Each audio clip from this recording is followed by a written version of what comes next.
Saudara-saudara pendengar yang kami kasihi, dimanapun Anda berada, Anda kembali bersama kami dalam acara Telaga Tegur Sapa Gembala Keluarga.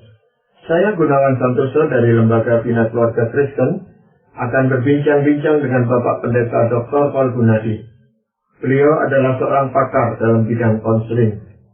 Perbincangan kami kali ini tentang membangun di atas yang ada. Kami percaya acara ini pasti bermanfaat bagi kita sekalian, dan dari studio kami mengucapkan selamat mengikuti. Apa membangun kehidupan berkeluarga itu seperti orang membangun rumah, itu Pak Paul ya, bangunan ini ya. Nah ini, kalau Pak Paul mengangkat tema membangun di atas yang ada, ini apa sebenarnya Pak Paul? Kadang kita ini dalam membangun keluarga atau pernikahan, kita ini mendasarinya atas hal-hal yang kita harapkan, tapi yang belum ada dalam pernikahan kita. Nah, kita mesti realistik melihat apa yang ada dalam pernikahan kita, artinya melihat dengan jelas siapa pasangan kita. Jadi dari situlah kita bangun pernikahan kita. Dan saya juga mau menyoroti dari pihak atau dari sudut yang lain, yaitu kadang kita ini setelah menikah beberapa tahun, kita akan kehilangan hal-hal yang tadinya ada dalam pernikahan kita, baik itu karena mungkin persoalan yang kita hadapi, atau ya karena memang sudah cukup lama kita menikah sehingga akhirnya hal-hal yang tadinya ada sekarang nggak ada lagi. Nah, kita akan coba membahasnya supaya nanti kita bisa membangun kembali rumah tangga kita. Nah, kalau dikatakan itu kan dibangun dari bahan-bahan yang ada Pak Paul ya. Di dalam pernikahan bahan-bahan itu apa Pak Paul? Misalnya yang penting adalah kepercayaan, ya. Yang kedua adalah hormat atau respect kepada satu sama lain, dan sudah tentu kasih sayang di antara kita. Nah, saya yakin ya pada awal pernikahan tiga-tiganya ada ya. Namun setelah melewati pernikahan beberapa tahun, bisa aja tuh satu persatu mulai otek ya, mulai nggak ada, mulai pudar, atau ada yang akhirnya gugur karena adanya masalah dalam pernikahan. Nah, jadi kita mau melihat ya dengan jelas apa yang masih ada dalam pernikahan kita, dan mulailah membangun dari yang ada itu. Dan juga tadi yang saya sudah sebut, kita ini juga masih realistik dengan harapan kita ya. Kadang-kadang kita mengharapkan pasangan kita sesuai dengan yang kita idamkan, dan dia tidak seperti itu. Nah, apakah kita akan terus menyoroti kekurangannya, ataukah kita terima apa yang dia ada, apa yang dia bisa berikan kepada kita, dan udah kita bangun rumah tangga kita atas apa yang ada itu. Jadi bahan itu sudah ada sebenarnya di dalam diri masing-masing pasangan ini gitu Pak Paul ya. Tapi biasanya kan berbeda gitu. Apa yang dimiliki oleh suami berbeda dengan apa yang dimiliki oleh istri. Nah, itu mensinkronkannya bagaimana?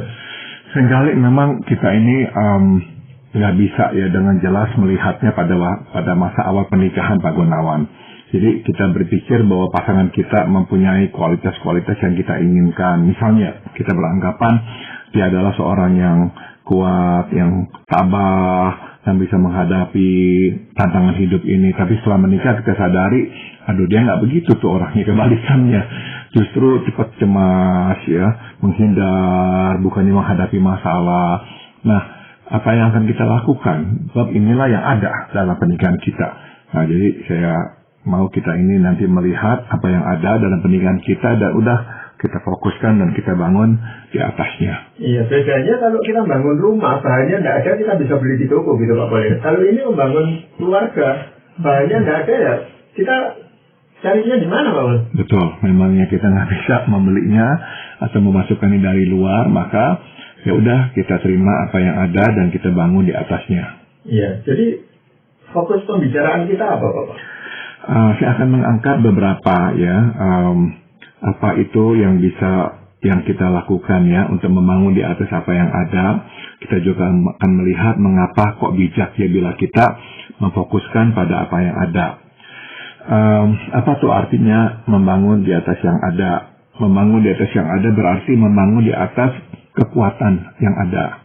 Kita hanya dapat membangun di atas kekuatan, bukan kelemahan ya.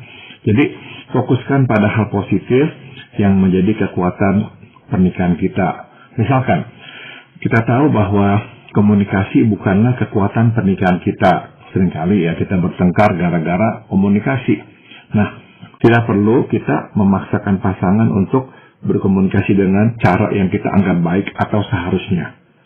Sebaliknya, kita perkokoh relasi atas dasar kekuatan. Misalkan, saling tolong pekerjaan rumah tangga bila itu adalah kekuatan pernikahan kita. Nah, contoh lain, mungkin kita merasa tidak puas dengan karir pasangan kita. Kita berharap dia lebih gigih memperjuangkan karirnya, tapi selama ini kok ia tampak puas dengan pekerjaannya. Nah, daripada kita terus menyuruhnya mencari pekerjaan lain atau menambah pekerjaan, sebaiknya kita fokuskan pada kekuatan dalam pernikahan kita. Misalnya, kita sama-sama senang berolahraga. Jadi, silakan perkokoh pernikahan dengan cara berolahraga bersama dan jangan lagi meributkan soal pekerjaan. Mungkin kita masih akan bertengkar gara-gara hal lain, tapi setidaknya ikatan nikah tetap kuat karena adanya aktivitas berolahraga bersama itu. Nah, jadi, tentu saya ini nggak membicarakan tentang hal-hal yang sangat-sangat buruk ya Pak Gunawan. Ya, misalnya ada orang yang memang nggak setia, nah itu sudah tentu kita harus bicarakan secara berbeda ya kalau seperti itu. Tetapi memang untuk mengetahui kekuatan yang ada itu selain butuh waktu juga butuh kedekatan Pak Bos. Dan kita tidak bisa serta-merta tahu, oh ini kekuatannya itu. Bahkan untuk diri kita sendiri kadang-kadang kita tidak menyadari bahwa kekuatan saya ini sebenarnya di mana. Tepat sekali Pak Gunawan. Jadi pada umumnya itu kita baru mulai menyadari kondisi real pernikahan kita setelah beberapa lama. Pada awalnya memang kita harus akui enggak kok. Apalagi pada masa berpacaran kita nggak bisa melihat dengan jelas. Tapi setelah beberapa tahun menikah, biasanya barulah kita sadari ini kondisi realnya. Mula-mula mungkin kita berpikir, mungkin ya perlu waktu lah untuk dia bisa mengerti, untuk dia bisa berubah. Misalnya dalam hal komunikasi, ya dia terbiasa cara komunikasinya seperti ini, yang nggak apa-apa lah. Kita beritahukan, jangan begitu, seharusnya begini. Terus kita beritahukan, kok nggak berubah? Terus aja sama. Nah, setelah beberapa tahun kita udah beritahukan dan tetap aja nggak berubah. Nah, saya kira kita harus sadari bahwa inilah dia. Nah, udah. Daripada terus kita soroti dan jadikan itu bahan keributan, mendingan kita tinggalkan masalah itu, kita fokuskan pada kekuatan dia, kekuatan pernikahan kita. Misalnya, tadi saya sudah singgung, kita ini senang mengurus rumah tangga bersama, dia juga senang bersihin rumah atau atur-atur rumah tangga. Nah, udah. Itu sajalah yang kita terus fokuskan sehingga nanti ikatan pernikahan kita tetap ada. Ya, daripada kita terus meributkan hal yang nggak ada itu. Ya, tapi biasanya kita itu lebih gampang mengenali justru kelemahan. Baik kelemahan diri kita, apalagi kelemahan pasangan itu lebih cepat kita menangkapnya daripada kekuatan ini tadi Pak. Betul, dan ya saya juga ngerti. Ini kan menjengkelkan Pak Gunawan. Waktu kita melihat hal-hal yang kita nggak sukai soal komunikasi, misalnya kita beritahukan, kita jengkel. Nah, untuk bisa ya mengabaikan dan memfokuskan pada kekuatan pernikahan kita itu nggak gampang. Kayak soal pekerjaan yang tadi saya singgung, menjengkelkan. Kenapa sih kamu itu tuh nggak lebih gigih? Oke dong, lebih berinisiatif. Ya nggak apa-apa, coba aja. Orang lain kok berani coba, kamu kok nggak berani coba. Orang lain kok berani bekerja keras, kamu kok nggak. Saya sendiri mau kerja keras, mau kerja lagi tambah, kamu kok nggak. Nah, itu menjengkelkan akhirnya memang. Tapi ya sekali lagi kalau kita udah coba dan memang nggak bisa ya mentok ya, berarti udahlah ini dia. Jadi daripada kita terus fokuskan pada kekurangannya, udah fokuskan pada kekuatannya. Ya, tetapi kalau yang tadi Pak Paul katakan ya, kesenangan mereka adalah olahraga misalnya gitu Pak Paul. Nah, kalau kita bersama-sama olahraga gitu, tetapi mengabaikan yang pekerjaan ini tadi, kan itu menghabiskan dana di rumah kita gitu, tadi keluarga. Nah, memang ini membawa kita kepada poin yang kedua ya Pak Gunawan, yaitu membangun di atas yang ada berarti menerima perubahan dan menanggung kerugian. Nah, ini tadi Pak Gunawan sudah singgung ya. Dengan bertambahnya umur ya, bertambah pula kan keterbatasan, baik fisik maupun mental, dan bertambah pula sakit penyakit. Nah, ada hal-hal yang tadinya dapat kita lakukan dengan baik, sekarang tidak lagi. Itu sebab, janganlah menuntut pasangan untuk tetap dapat melakukan aktivitas yang kita sukai atau perlukan. Sebaliknya, terimalah dia apa adanya dan terimalah perubahan itu sebagai bagian dari proses menua. Ya kadang ya kita ini susah terima bahwa dia nggak bisa lagi ini itu, dia nggak segesit dulu lagi. Nah, udah jangan tuntut ya, biarkan kita terima perubahan itu apa adanya. Nah, sudah tentu kita pun mesti rela membayar harga akibat perubahan pada pasangan. Kadang kita harus berhenti melakukan hal-hal yang kita sukai dan lakukan bersama. Misalkan, dulu kita menikmati travel bersama dan selama ini travel menjadi acara tetap. Sekarang tidak bisa lagi karena pasangan tidak dapat pergi jauh akibat keterbatasan fisiknya. Nah, namun ada kalanya kita mesti membayar harga lebih dari sekadar tidak bisa lagi melakukan hal-hal yang kita senangi. Mungkin sekarang kita harus repot merawatnya karena sakit yang dideritanya, atau kita mesti menghabiskan banyak uang untuk biaya perawatannya. Ya, ada banyak hal yang mesti ditanggung pada masa menua sehingga pada akhirnya relasi lebih searah. Kita lebih banyak memberi daripada menerima. Nah, jadi inilah bagian dari menerima perubahan dan menanggung harganya atau kerugiannya, Pak Gunawan. Betul sekali. Iya, tapi memang itu kalau masalah menua Pak Pol ya, sebenarnya pasangan itu bisa mempersiapkan diri jauh-jauh hari sebelumnya. Kan arahnya sudah tahu, kita mesti tua, tidak mungkin jadi muda lagi, itu kan sudah tidak mungkin. Jadi ya kan harus dipersiapkan. Nah, masalahnya kadang-kadang kita terlena dengan apa yang ada pada waktu itu, sehingga kita lupa, mendadak tahu-tahu sudah tidak ada dapat pekerjaan lagi, berarti penghasilannya sudah berkurang, kesehatannya mendadak hilang, sakit tiba-tiba, kan sakit datangnya tak terduga, gitu sih Pak Pol. Betul sekali Pak Gunawan. Jadi persiapan itu penting. Ya, kita itu tahu kita akan tua, dan kita tahu waktu kita tua kita akan lebih sering sakit. Jadi memang dari jauh-jauh hari kita lebih hati-hati ya, memakai uang, lebih menabung, lebih mempersiapkan untuk hari tua itu. Itu betul sekali. Saya juga mau mengerti bahwa ada kalanya pilihan itu tuh nggak tersedia. Bukannya nggak mau mempersiapkan, tapi nggak bisa. Ada orang yang hidup ya gaji per gaji lah per bulan, akhirnya nggak bisa menabung. Sehingga akhirnya di hari tua susah. Ada yang punya anak, tapi anaknya misalnya juga kebetulan ya ekonominya nggak baik, sehingga nggak bisa membantu orang tuanya. Nah, jadi memang banyak faktor yang bisa membuat kita di hari tua akhirnya kurang siap. Nah, kalau kita siap lebih mendingan. Misalkan karena kita ada tabungan, jadi misalnya pasangan kita sakit, kita bisa membayar orang untuk bisa menolong, sehingga itu meringankan beban kita, sehingga kita nggak terlalu tertindih oleh tugas. Iya, memang kalau dari segi finansial, dari keuangan itu kadang-kadang bisa seperti itu. Tetapi dari segi mental, sebenarnya bisa kita lakukan, Pak Pol. Dari segi mental, kita mempersiapkan diri, ya ini saya bakal nggak ada dana yang cukup, dan saya menjadi tua, bahkan mungkin sakit. Terus apa gitu loh yang kita lakukan kalau sudah memang seperti itu kan? Sebenarnya bisa dipersiapkan jauh-jauh hari juga. Betul ya, jadi secara mental kita memang harus ya ingat bahwa kita akan tua dan kita akan terbatas. Terus ya kita ingatkan itu sehingga waktu terjadi kita nggak kaget, kita lebih bersedia menerimanya. Nah, masukan lain lagi adalah kita memang mesti melihat semua ini juga dari lensa rohani ya.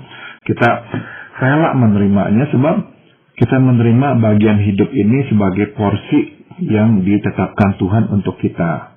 Sudah tentu adalah baik ya bila kita berpikir, karena dulu bersenang-senang bersama, ya sudah selayaknya lah sekarang kita bersusah bersama. Namun pemikiran ini tidak cukup. Kita mesti melengkapinya dengan lensa rohani, yakni bagian hidup ini adalah porsi yang ditetapkan Tuhan. Perubahan dan kerugian yang kita mesti bayar, ya harga yang mesti kita bayar ada dalam rencana Tuhan. Nah, kalau kita bisa siapkan mental, kita bisa siapkan kerohanian kita lebih bisa ya menghadapinya. Ya itu tadi yang penting, mempersiapkan mental dan kerohaniannya gitu. Jadi kalau terkait keuangan memang agak sulit gitu Pak Pol, dan tidak bisa diduga-duga juga. Tetapi untuk mempersiapkan mental dan kerohanian ini perlu dilakukan. Tapi itu pun tidak bisa seluruhnya mencakup persiapan kita gitu. Tetap ada hal-hal yang sifatnya itu mendadak dan kita nggak siap ternyata. Betul. Tetap saja tidak siap. Luput dari pengamatan kita apa bagaimana nih? Betul. Kita nggak mungkin memang mempersiapkan segalanya dengan utuh ya, dengan lengkap ya, dengan tepat, karena ya kita manusia, kita terbatas. Saya juga mengakui, kalaupun kita bisa melihatnya dari lensa rohani ya, ini udah porsi yang Tuhan tetapkan. Nggak berarti itu kita akan bisa ya dengan selalu lega hati, rela ya menerimanya. Enggak juga ya, saya juga mengerti kadang-kadang kita mungkin memberontak. Ya mungkin kita berkata, hidup saya dari dulu nggak pernah benar-benar senang ya. Sekarang udah tua, saya mau lebih senang-senang. Sekarang kaki saya terikat. Saya nggak bisa kemana-mana, saya harus ngurus pasangan saya. Apalagi kalau misalnya pasangan kita dulunya nggak terlalu baik sama kita. Ya, kita banyak sakit hati karena perbuatannya. Nah sekarang di hari tua, dia itu lemah tubuh, kita mesti merawatnya. Jadi benar-benar susah tuh untuk kita terima. Iya, jadi memang idealnya itu dulu senang-senang bersama, sekarang susah ditanggung bersama. Ini terlalu ideal. Saya pikir juga biasanya orang mau yang senang-senang bersama, nanti susahnya sendiri-sendiri aja gitu Bapak ya. Iya, ya. Betul. Nah, yang lain apa Bapak? Yang kedua ya, memfokuskan pada apa yang tidak ada ya, membuat kita merasa tidak pernah puas ya. Memang pasangan itu tuh bukanlah orang yang sempurna ya, tapi juga bukan berarti dia orang yang tidak ada kebaikannya sama sekali ya. Marilah kita melihat ya, mengapa bijak bila kita memfokuskan pada apa yang ada, bukan pada apa yang tidak ada. Setidaknya ada 3 alasan Pak Gunawan. Pertama, memfokuskan pada apa yang tidak ada membuat kita berpikir negatif. Bila kita terus memfokuskan pada apa yang tidak ada di dalam pernikahan, akhirnya kita menjadi orang yang negatif. Ibarat melihat donat, bukan melihat rotinya, kita melihat lubang di tengahnya. Kita cenderung mengeluh dan akhirnya kehilangan sukacita dalam hidup. Hasil orang pun menjauh dari kita. Nah, jadi ini yang kita mau hindari Pak Gunawan. Jangan sampai akhirnya kita menjadi orang yang negatif gara-gara terus hanya menyoroti apa yang tidak ada dalam pernikahan kita. Tapi itu kan semacam karakter gitu dari seseorang gitu Pak. Kebiasaannya mungkin sejak dulu yang dilihat itu pandangan negatif aja gitu Pak. Jadi ada orang yang memang cenderung punya pandangan negatif seperti itu. Yang dilihat hanya lubangnya donat, bukan rotinya donat. Ini kan merubah. Itu kan susah sekali. Susah, dan ini yang memang menjadi masalah dalam pernikahan. Sebab ada akhirnya orang yang hanya melihat yang nggak ada, yang negatif, cenderung memang akan fokus pada kekurangan pasangannya Pak Gunawan. Sehingga apa yang baik pada pasangannya dia tidak lihat, dia hanya terus soroti yang tidak baik atau yang kurang. Ya, itu dampaknya apa sih Pak? Kalau kita tuh tidak bisa atau sedikit sekali berpikiran positif gitu. Sudah tentu memang, tadi saya sudah singgung, orang nggak suka dekat sama kita. Dan sudah tentu pasangan nggak suka dekat sama kita. Dan kalau kita punya anak-anak pun nggak gitu suka sama kita. Karena nggak ada orang yang suka dengan, atau nggak suka dekat dengan orang yang negatif. Yang terus hanya nyoroti kekurangan. Nggak pernah bisa melihat kebaikan. Dan akhirnya tuh orang ini akan berkata, ya udah deh, ngapain ya? Kamu selalu soroti kekurangan saya gitu tuh. Apa yang saya lakukan yang baik kamu kok nggak pernah ngeliat. Jadi akhirnya makin menyurutkan motivasi orang untuk bisa ya berbuat yang lebih baik lagi. Begitu Pak Gunawan. Jadi akhirnya ini membawa kita kepada poin yang kedua. Memfokuskan pada apa yang tidak ada membuat kita merasa tidak pernah puas. Ya, jadi udah dah akhirnya kita hanya fokus pada kekurangannya. Nah pasangan akan berkata, ya udah buat apa saya bercoba, nggak ada lagi motivasi dah untuk memperbaiki diri. Kita berkata percuma gitu. Dan ini berarti relasi pernikahan kita makin merosot, makin hari makin memburuk.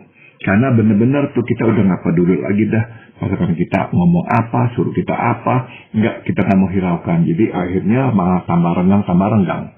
Apakah itu berarti bahwa seolah-olah pernikahan itu sudah tidak bisa ditolong lagi?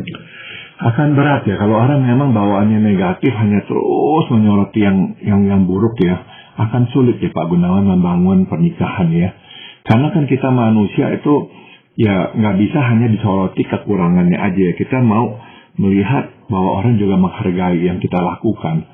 Dan karena nggak pernah puas, kapan bisa puas jadinya Pak Gunawan?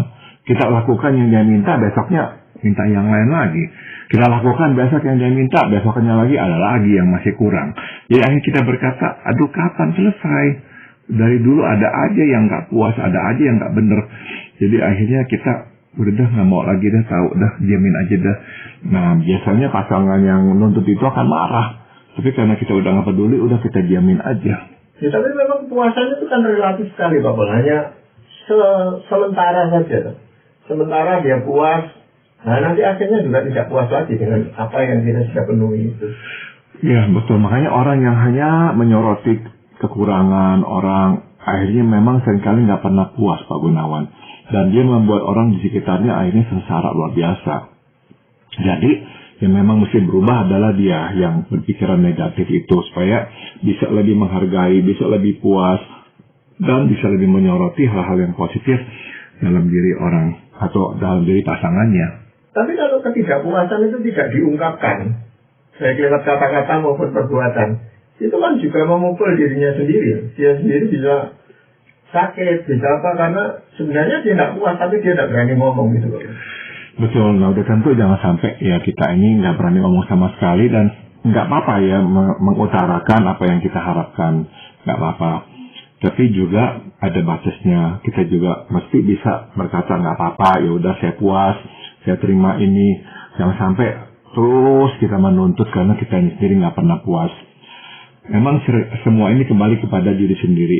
Kalau kita memang nggak bahagia dengan diri kita akan susah menerima orang lain. Kita akan susah puas dengan orang lain.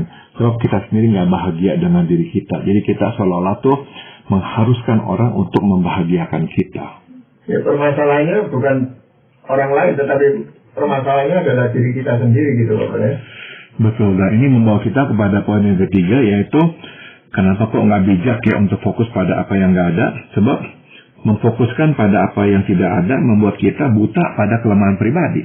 Ya, oleh karena mata kita terus tertuju pada kelemahan pasangan, pada akhirnya kita tidak melihat kelemahan sendiri. Jadi tentu pasangan tidak suka ya dengan sikap kita yang menyoroti kekurangannya tapi buta terhadap kelemahan sendiri. Nah, karena tidak suka, dia pasti membalas dengan menunjukkan kekurangan kita. Nah, dari sini dimulailah siklus saling serang dah. Tidak ada lagi yang bersedia melihat, apalagi memperbaiki kekurangan. Ya, coba pasangan akan berkata, kamu sendiri punya kelemahan, kamu sendiri berbuat ini, berbuat itu. Tapi kamu hanya bisanya nyerang saya, salahin saya terus. Nah, akhirnya ya nggak tahan, balas serang lagi. Akhirnya nggak ada yang mau lagi lihat kelemahan pribadi, hanya terus menyoroti kelemahan masing-masing. Nah, untuk memecah kebuntuan seperti itu, apa yang bisa dilakukan Pak?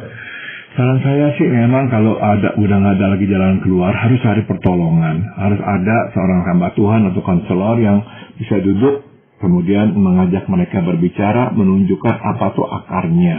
Dan juga menolong mereka untuk mulai melihat kelemahan sendiri, bukan hanya kelemahan masing-masing. Ya, tapi kan kesulitannya melihat kekurangan diri sendiri itu tadi. Kan ini dulu yang harus diselesaikan gitu Pak. Betul, jadi dalam konseling biasanya konselor akan mulai ya menunjukkan apa tuh yang menjadi masalahnya pada dirinya dan coba untuk mengangkatnya supaya orang tersebut bisa melihatnya. Mudah-mudahan saja dia nggak bisa dengar dari pasangannya, dia bisa dengar dari konselor yang bisa menolongnya. Jadi tanpa pertolongan pihak ketiga rasanya sulit sekali kan? Seringkali sulit Pak Gunawan, karena itu udah sepertinya tuh siklus yang terus berputar-putar, saling serang. Iya.